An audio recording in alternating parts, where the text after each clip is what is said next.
వాలికి భయపడి సుగ్రీవుడు ఋష్యమూకంలో ఉన్నాడు కదా, ఆయన దగ్గరే హనుమంతుడు ఉన్నాడు కదా, హనుమంతుడు మహాబలవంతుడు కదా, సముద్రాన్ని దాటగలిగాడు కదా, 100 మంది రాక్షసుల్ని చంపగలిగాడు కదా, సంజీవి పర్వతాన్ని తేగలిగాడు కదా, వాలిని ఒక్క దెబ్బ కొట్టేసి సుగ్రీవుడిని కాపాడచ్చు కదండి. హనుమంతుడు చిన్నప్పటి నుంచి చాలా అల్లరి మనిషి. ఏమీ లేదు, ఆ ఋషులు తపస్సులు చేసుకుంటూ ఉంటే వాళ్ళ గడ్డాలు పట్టుకు లాగేసేవాడు. ఈ అల్లరి భరించలేక ఆ ఋషుల్లో ఒక ఋషి ఈయనకి శాపం ఇచ్చాడు.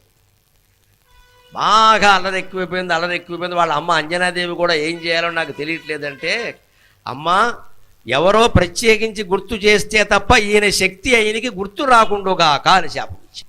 సుగ్రీవుడి దగ్గర ఉండి కూడా ఆయన వారిని చావగొట్టే ప్రయత్నం ఎందుకు చేయలేదంటే, ఈ సుగ్రీవుడు తన కిందవాడిని పొగట్టడం ఇష్టం లేక ఎప్పుడూ హనుమంతుడిని కీర్తించలేదు, అందుకని నష్టపోయింది సుగ్రీవుడే.